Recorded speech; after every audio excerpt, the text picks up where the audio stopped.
process, it's good to tell you that it's not an adversarial process, it's an inquisitorial process. Questions will be asked to you. We have agreed with members.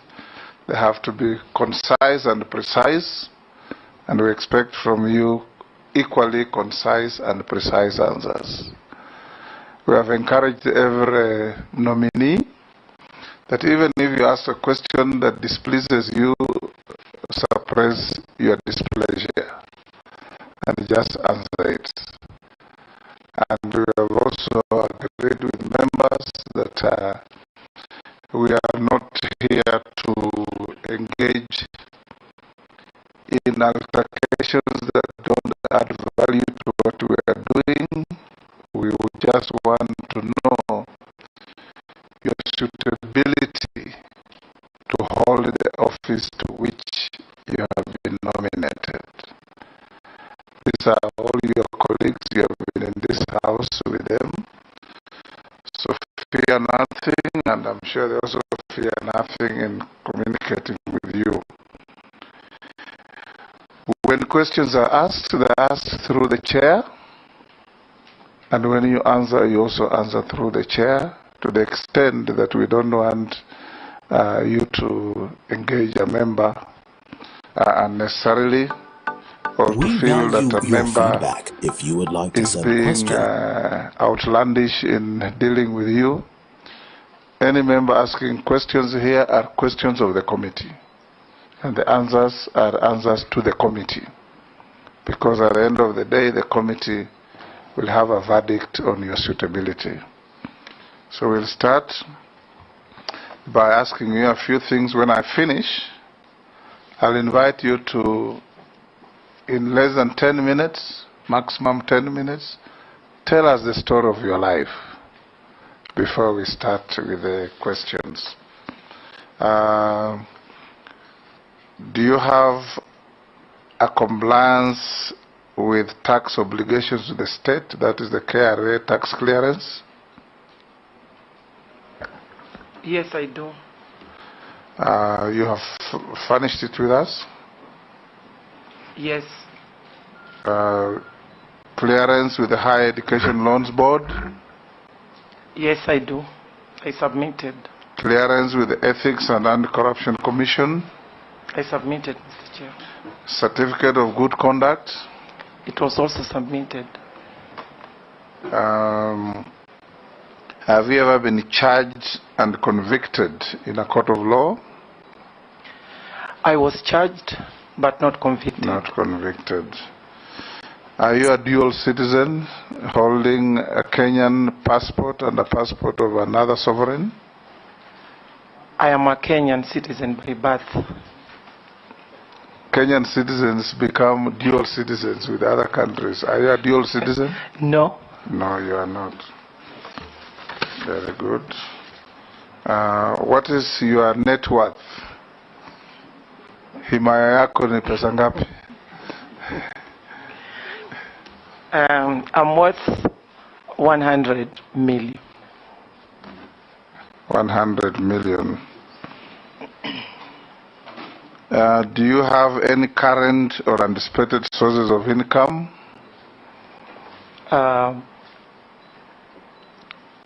Perhaps my pension. From Parliament? From Parliament. Thank you. Now we'll open up the conversation by starting with the story of your life. Try and take at least under 10 minutes.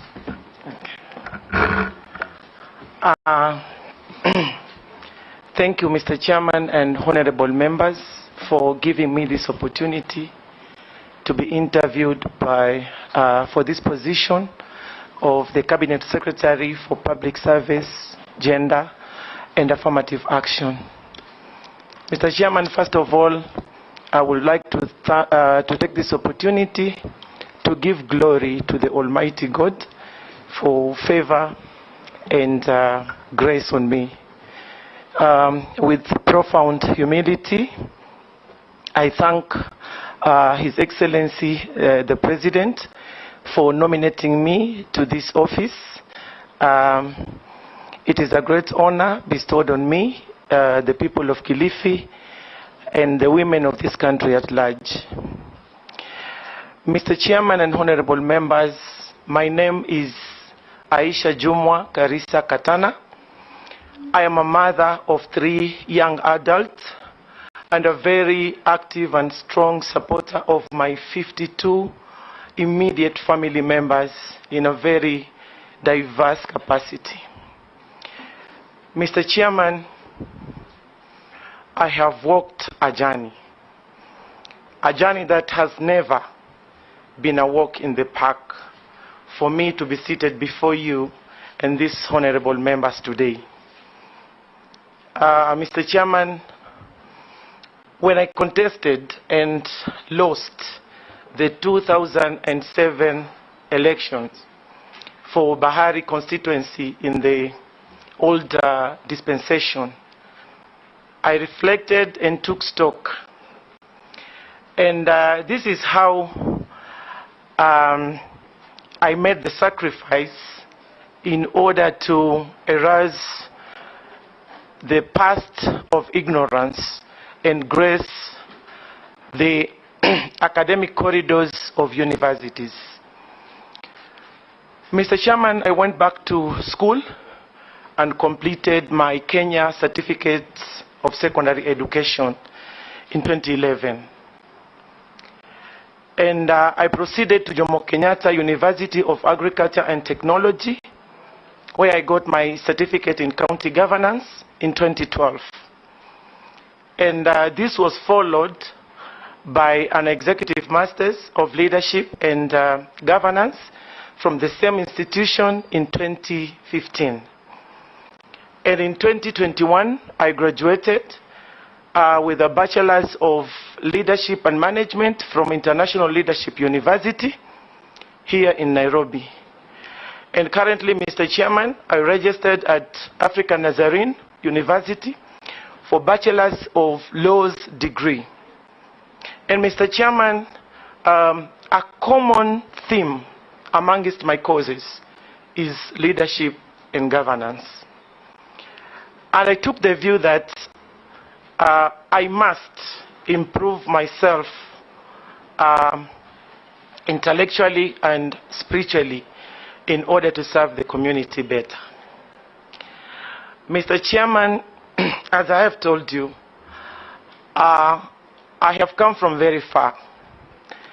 I was born and raised in humble settings in a historical fishing village known as Takaungu in Kilifi North constituency in Kilifi County.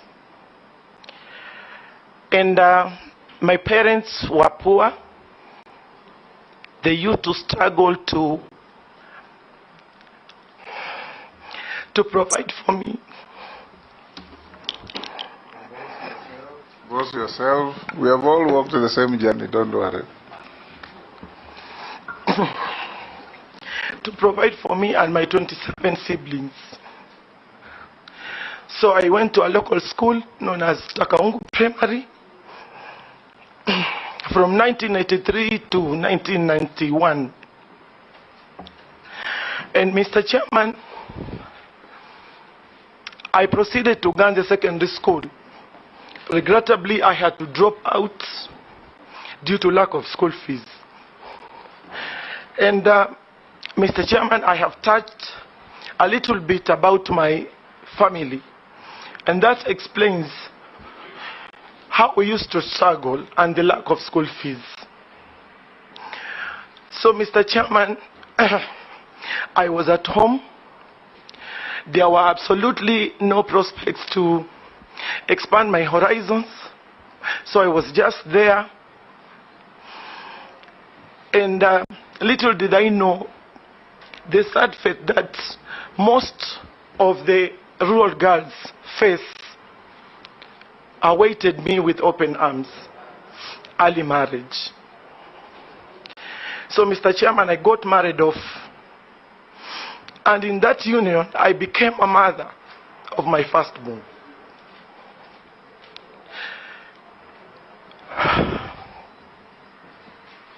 Mr. Chairman, I must say that this is one of the practices that must be curbed, because it's very harmful and painful to the girl child, especially those underage.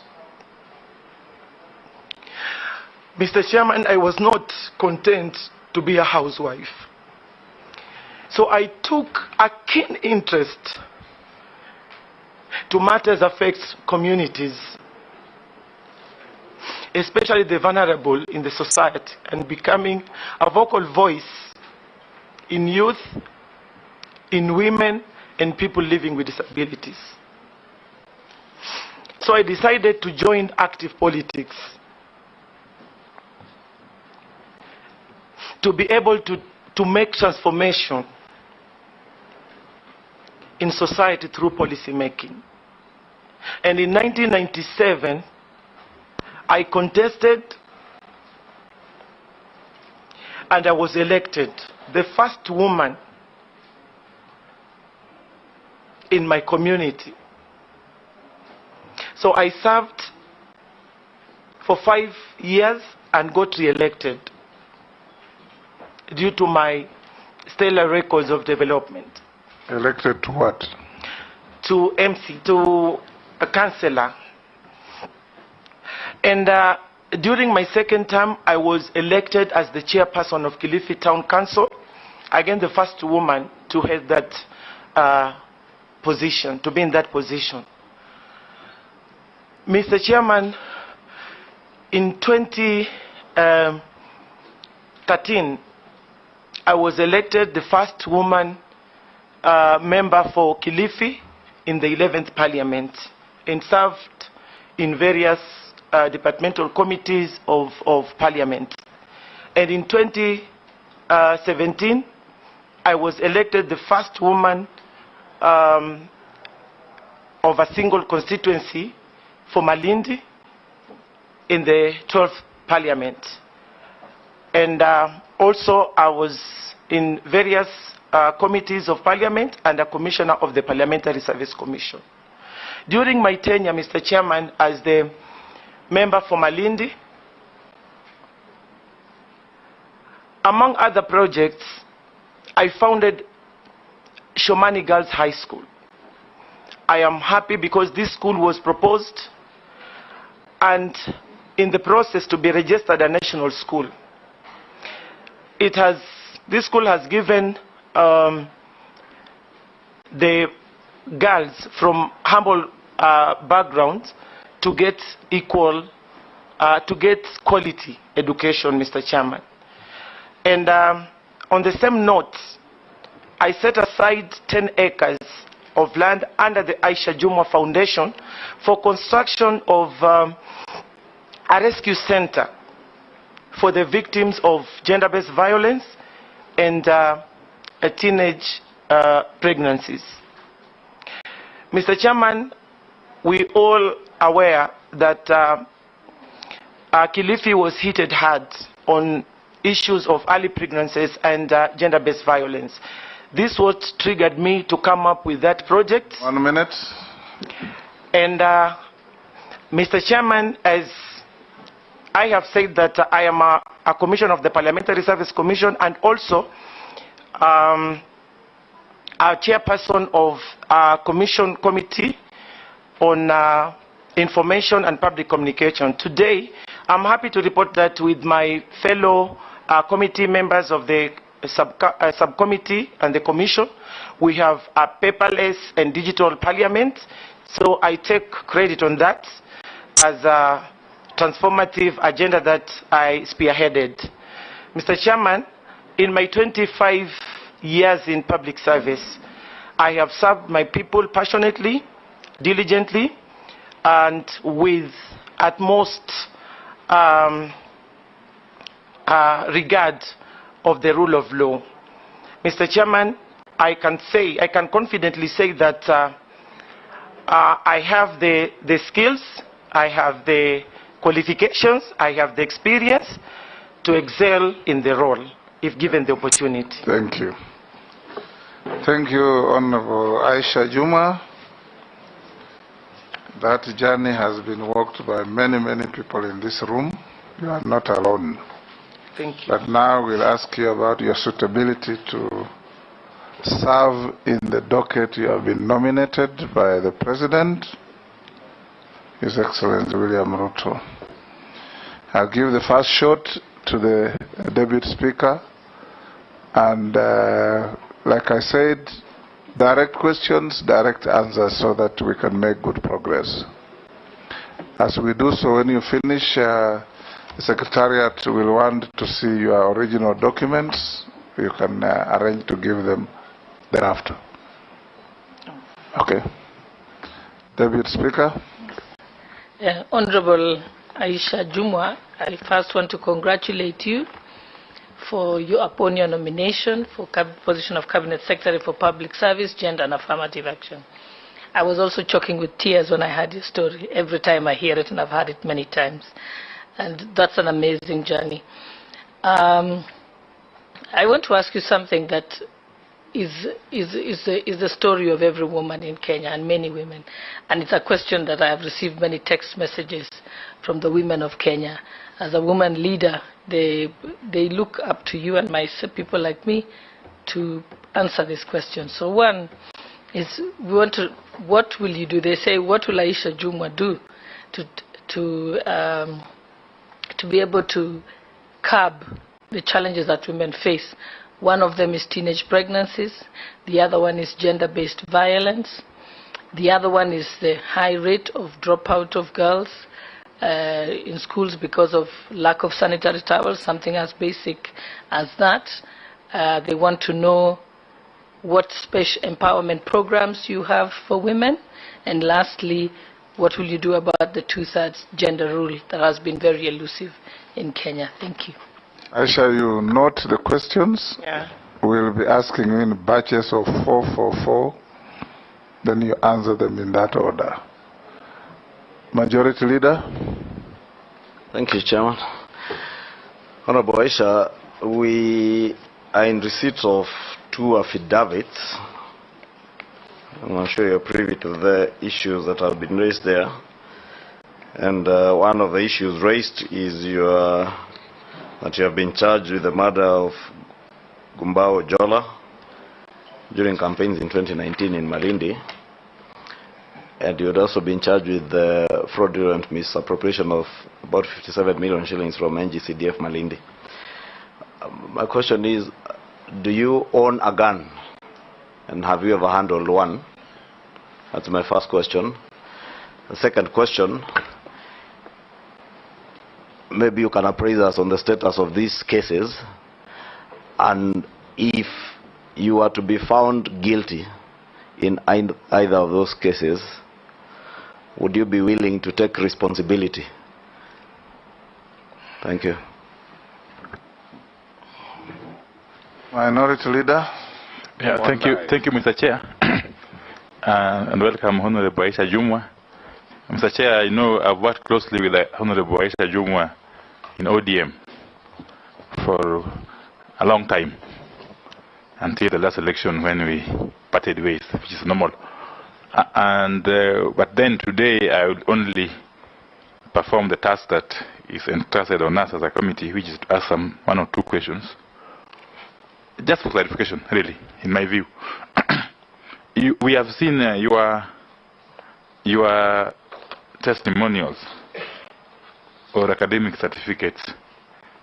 I just want you clarify how you are able to get the Executive Master in Business Administration, EMBA, from JKUAT in 2015 before attaining your bachelor's degree in 2021 at this other university, international something.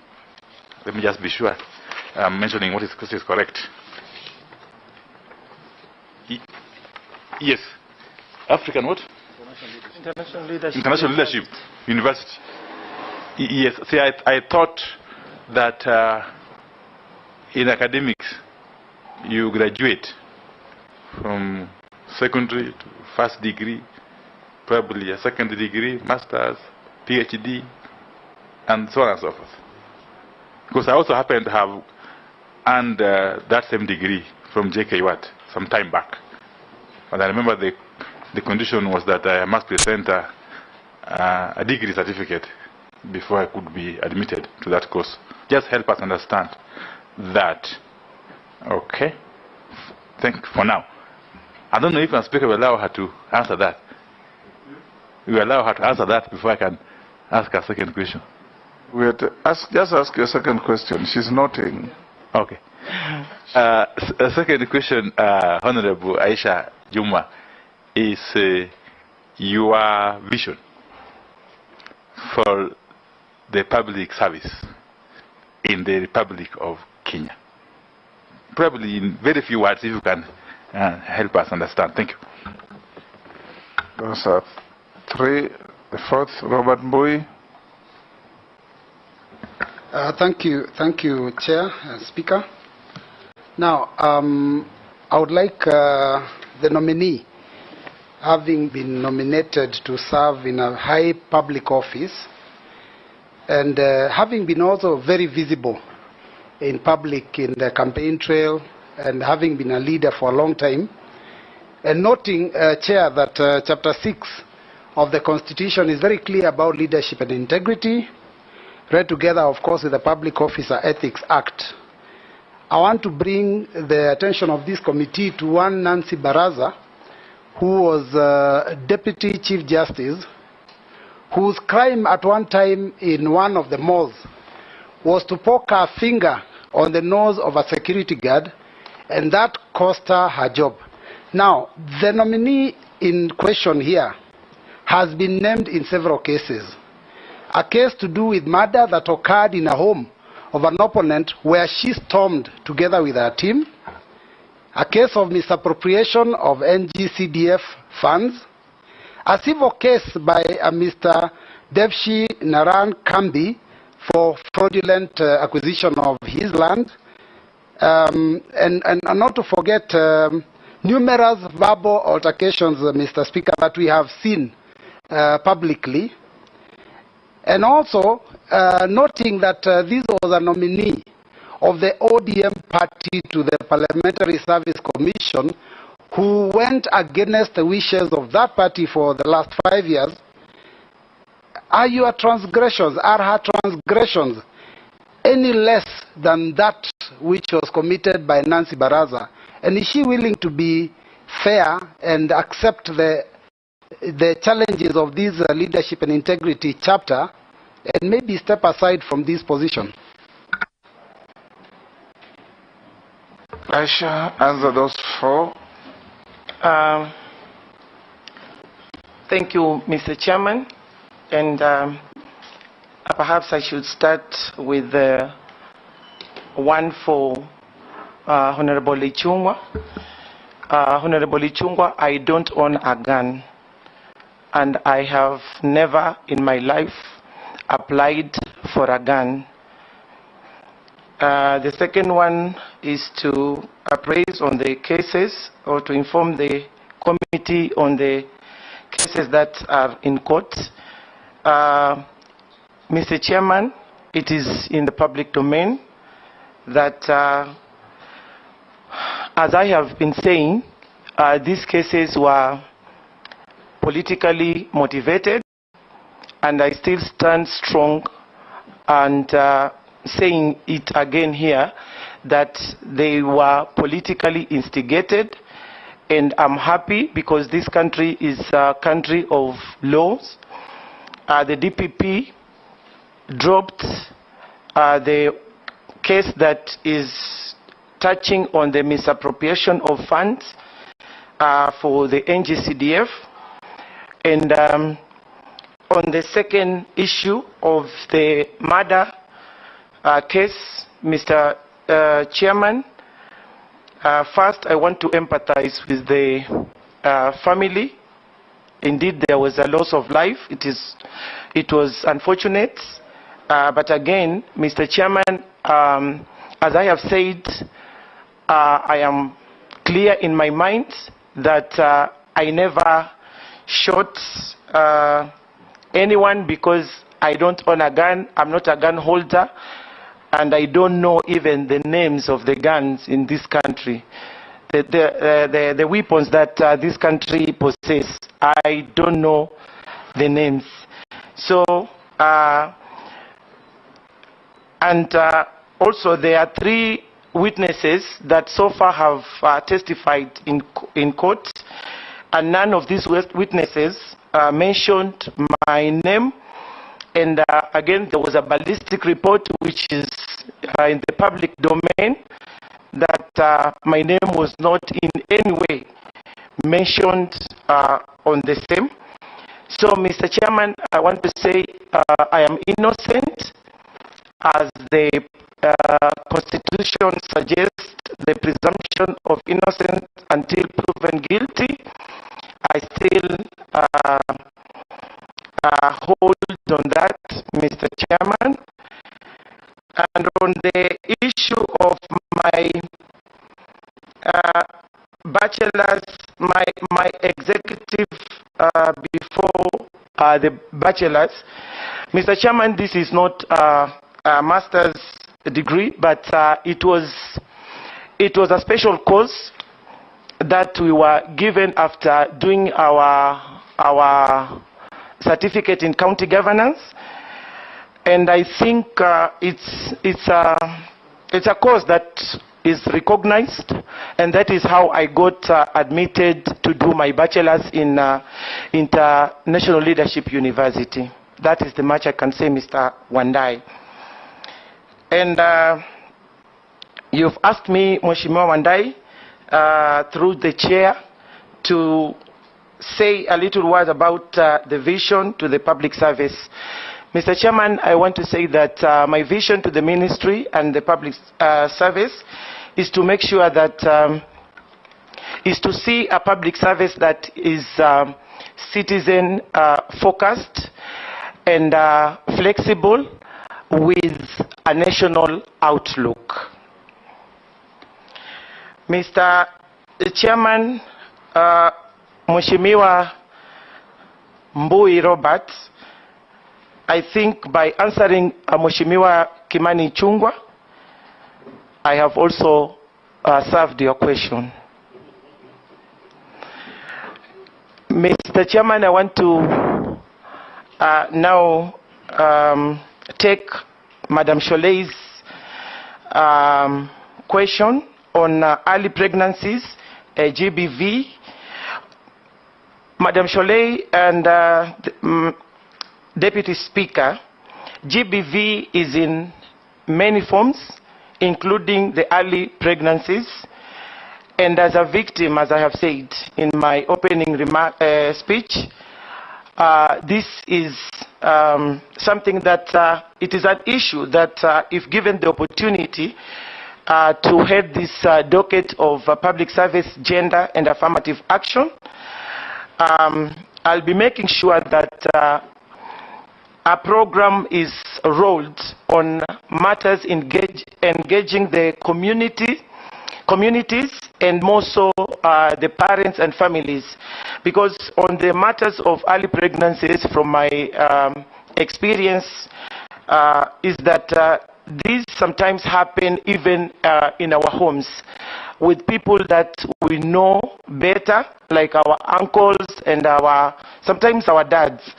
So this is something that it needs a robust engagement with the communities and making sure that an amicable and a long-term solution is offered by the ministry that I'll head.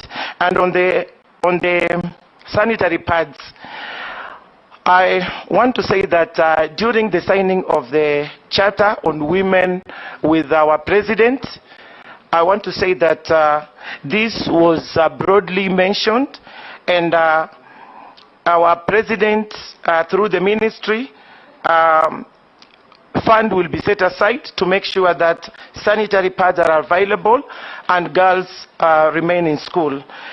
And also, on the 2/3 gender parity, I'm aware, because we have tried as a nation to making sure that this is realized. but it is not a one-man show. It has to be.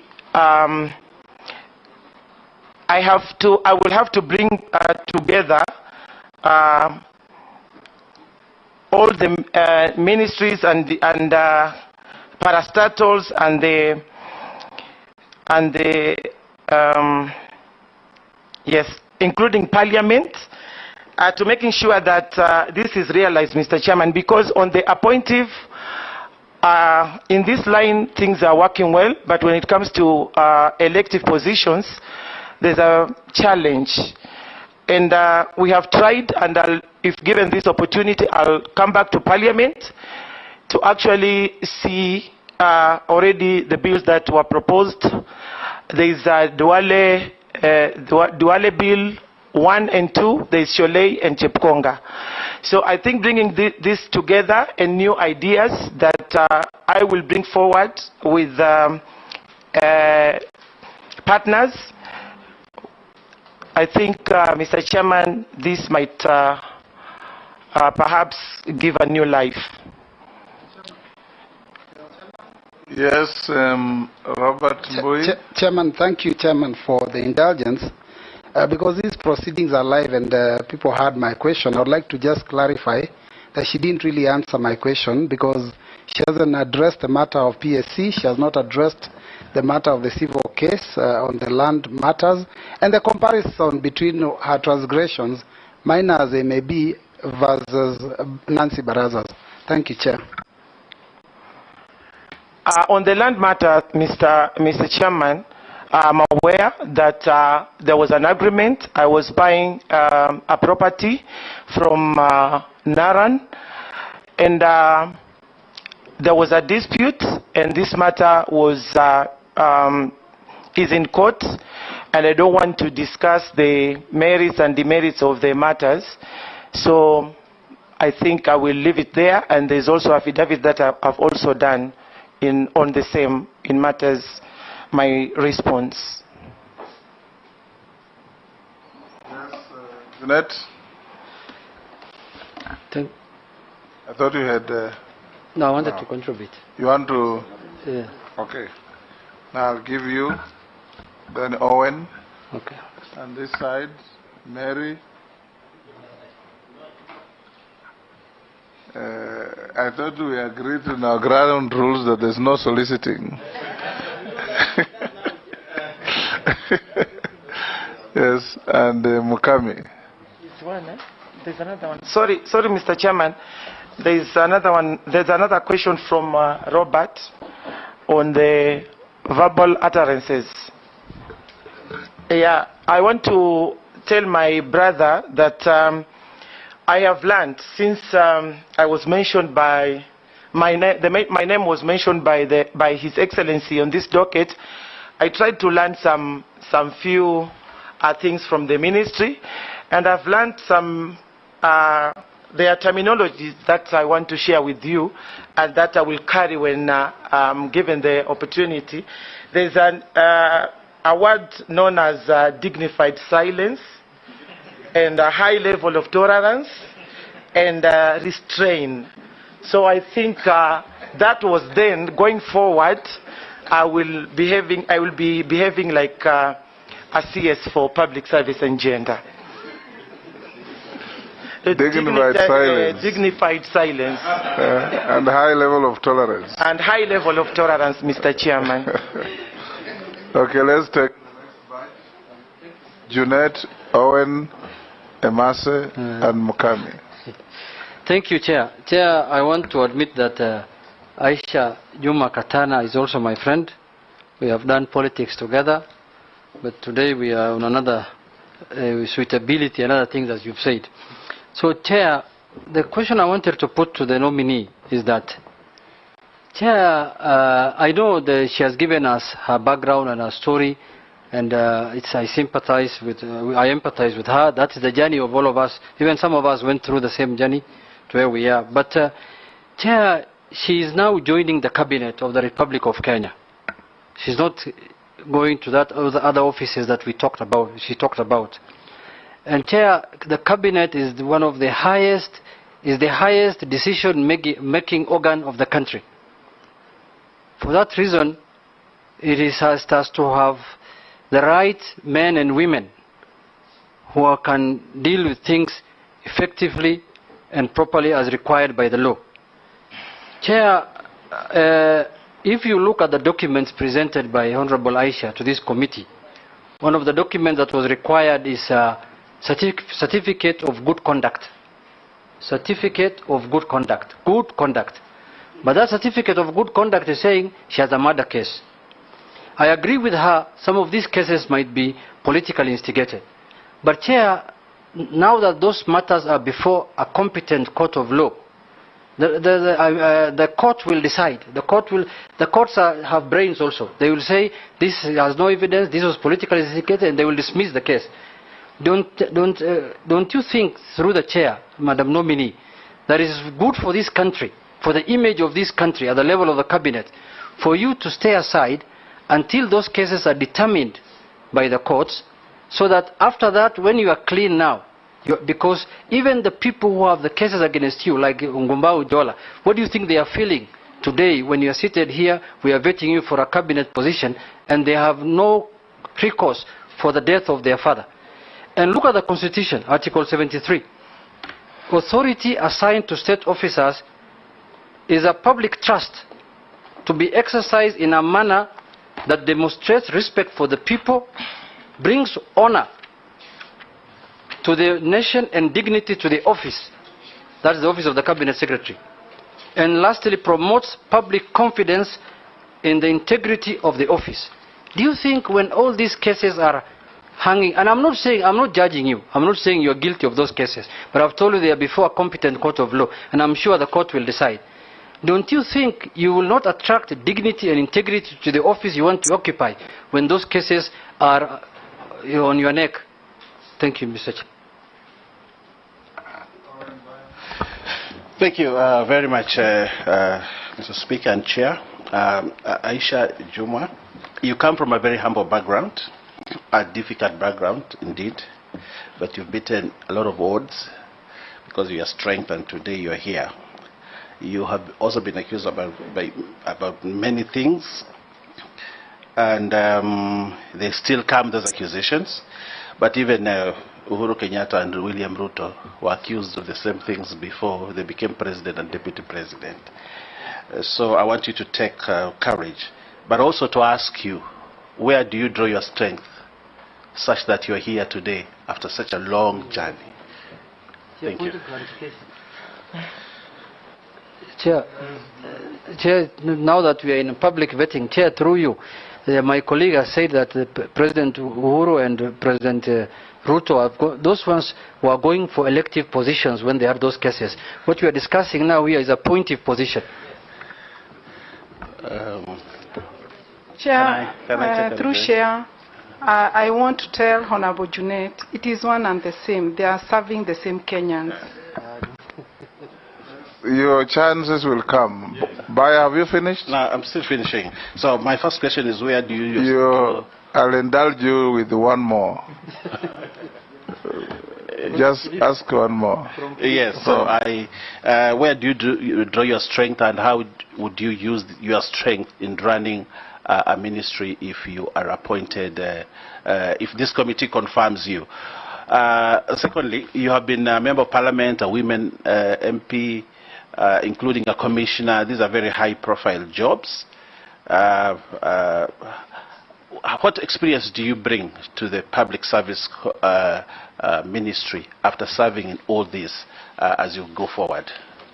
Thank you. Point of order, Mr. Chair. Point of order, Mr. Chair. It's not my wish to interrupt at this point. You need clarification. Yes, yes. Mr. Chair, a while back I asked a question and it was answered, but I just want to bring to your attention. I've just been able to lay my hands on this copy of the degree certificate that was tendered by my friend, the Honorable Aisha Jumwa.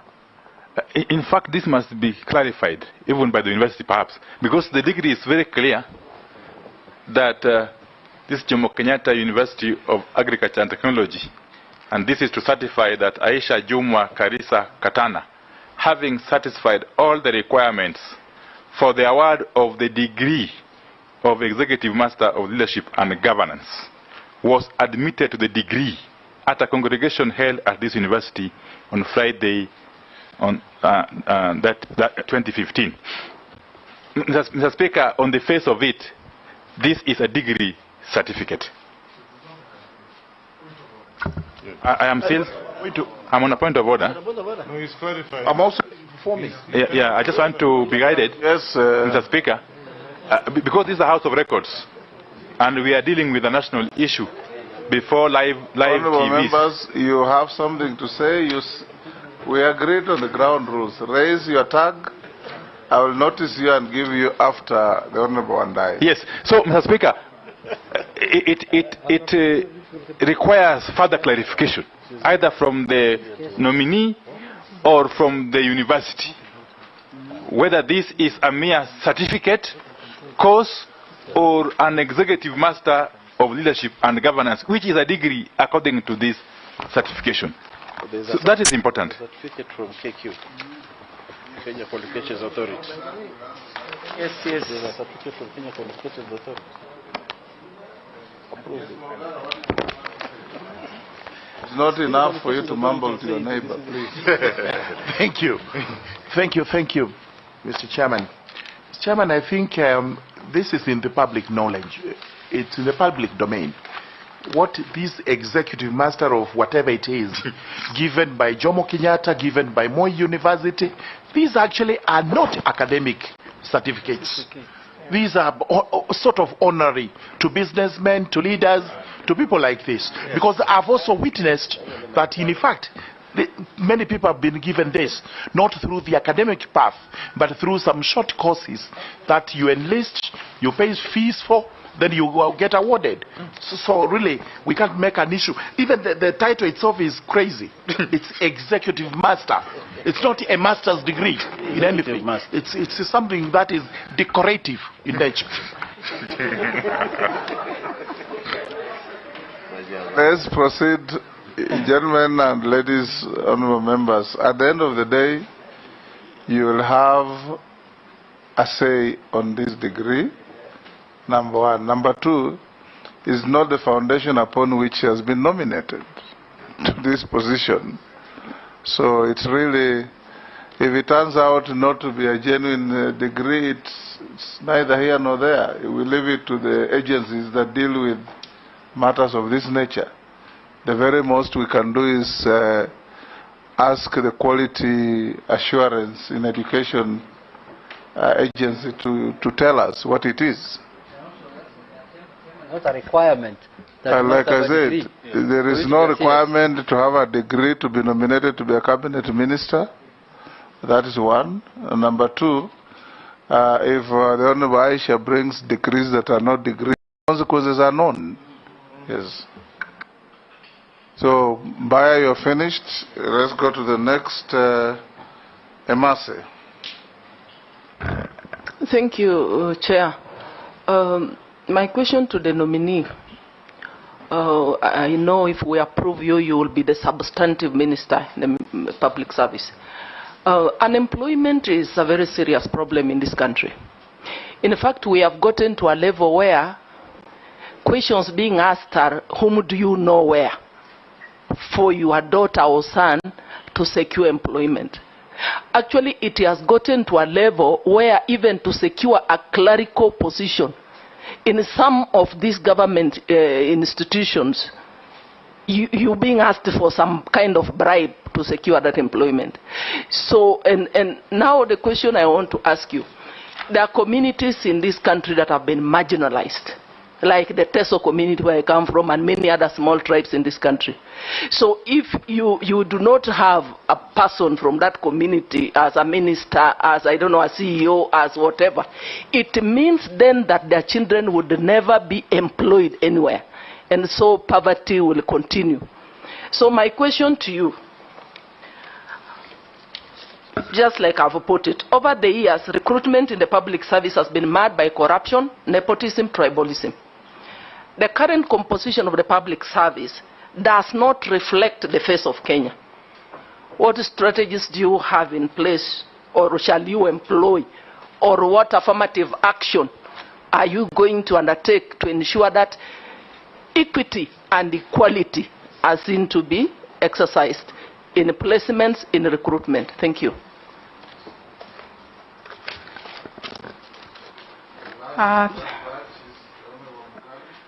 Thank you, Chair. Congratulations for your nomination, Honorable Aisha. I know we've worked together, and I know the journey was wrong, and I know it's not an easy task. I just want to know from you what the special empowerment programs do you intend to put in place as Cabinet Secretary, and what impact will they have for women?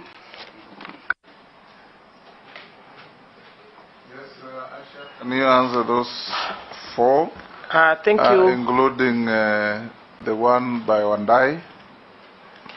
Thank you, Mr. Chairman. I want to start to maybe give a response to Mheshimiwa Owen Baya on the strength that, or the experience that I have.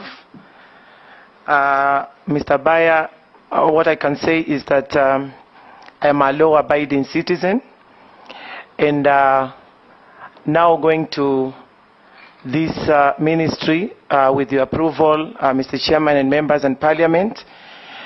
I think the strength that I'll carry is the law, that I will work meticulously guided by the law. So I think that will be one of my strengths. And the other part that you've asked me, that in regards to experience, yes, as I've said, I've been a commissioner of the Parliamentary Service Commission, and we've dealt with so many issues pertaining this institution.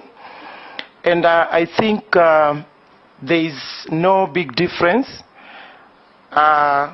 in terms of handling matters HR, and I think fairness will be my strength as well in all the departments while handling matters HR.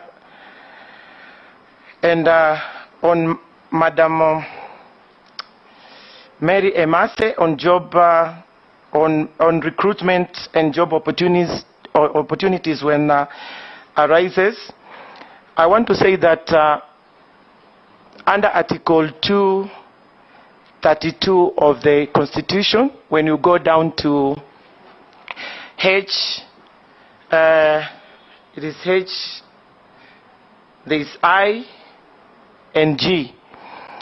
This says it all, and this is the part that I will always uphold in making sure that, as I have said in my vision, is to making sure that the public service has the national outlook. I know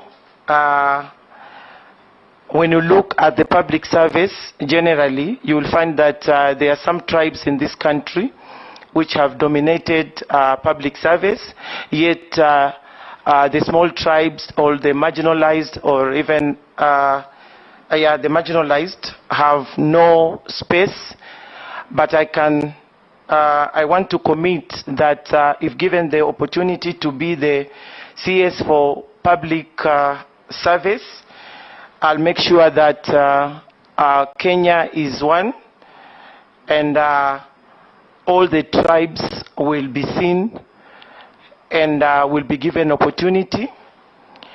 As you have said properly, Madam Mary, affirmative action policy will be also initiated to making sure that all Kenyans, irrespective of their gender, tribes, religion, are all given equal opportunities. Thank you, Mr. Chairman. Next batch. On? Yeah. Sorry. On, Mheshimiwa Junet has said that if I can consider resigning. Huh? Not? You can't resign from I can't, what you yeah, I don't was have. to say that. I can't resign when I've not been appointed. What have you said? I never told you to resign. Through Chair, maybe you can come up with the question again, Mheshimiwa Junet. The next batch. I had like resign. Mishi Mbogo. After Mishi, I'll give to Posing. I'll give to Mule. I'll give to young minorities. I'll give to Raso. Yeah? Let's start. Asante sana Mheshimiwa Spika. Hata mimi niseme pia Aisha amekuwa rafiki yangu na pia kufika kiwango kama dada. Na nimemuelewa sana maisha yake, pasi na yeye kuyazungumzia, mimi nimeyashuhudia maisha yake. Lakini hapa leo tuko kikazi kuweza kuangalia uwezo wako katika kubadilisha wizara hii ambayo umetunukiwa, iwapo bunge la kitaifa litaweza kukuidhinisha. Swali langu la kwanza ni kwamba kulibuniwa mambo ya huduma center zile ambazo tunapata huduma ya mambo muhimu sana kimsingi, kama vile stakabadhi ya kitambulisho, stakabadhi ya pasipoti na stakabadhi zingine muhimu sana. Na katika viongozi wa Kenya Kwanza, kuna wengi ambao walikuwa wakipinga sana jambo hili na wakisema ya kwamba jambo hili limekuwa na ufisadi na limekuwa na tetesi nyingi sana. Na hivi sasa wewe umeweza kutunukiwa kupata wizara hii iwapo wabunge watakubali. Je, unaona ya kwamba huduma center ama huduma zile ambazo zinapatikana kupitia huduma center ni muhimu? Na iwapo utafanya mikakati gani ya kuwezesha ya kwamba hizi center ziweze kufika paka kule chini mashinani, ili yule Mkenya ambaye hawezi kwenda katika miji mikuu kuweza kupata huduma kama hizi, anaweza kuzipata pale chini mashinani. Hilo ni swala langu la kwanza. Swala la pili, hivi majuzi tumeona na tumepata ripoti ya kwamba wasichana wetu wengi kutoka katika taifa letu la Kenya wameweza kwenda kutafuta uajiri katika nchi za nje, haswa katika bara la Asia na haswa nchi za Uarabuni. Na tumeona wamepata dhulma nyingi, haswa zile ukatili wa kijinsia, kwa Kiingereza tunasema gender based violence. Na tumeona madhara mingi sana yamefanyika, hata kupoteza maisha yao na wengine pia kupoteza haki zao za kimsingi, ikiwa mishahara na ikiwa pia yale mambo ya kimsingi